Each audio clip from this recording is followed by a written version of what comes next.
kadde wetukutusiza kalipota embeera y'obudde omwanjuzi nze Agnes Nalukwago.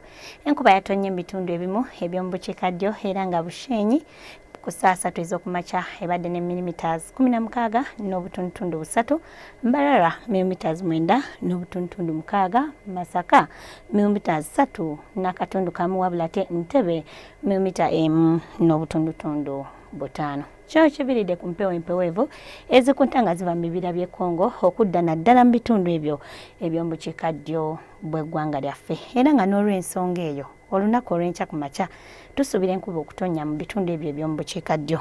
Olw'ewasigadde akasana kajja kwememula, ssaako ne mu biseera eby'olweggulo tusuubira akasana okwememula mu bitundu by'eggwanga ebisinga obungi, wabula ate ebitundu ebimu mu bugwanjuba tubisuubira okuba n'enkuba.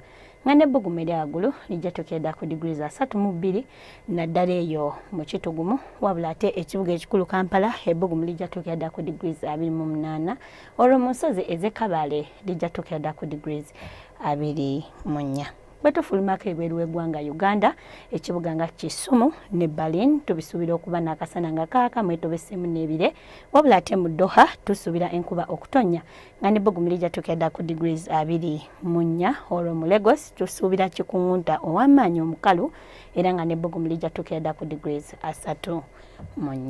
Eyo betusobodde okufunirayo okuva mu kitongole ky'eggwanga ekivunaanyizibwa ku mbeera y'obudde, nze Agnes Nalukwago kwagaliza ekiro ekirungi.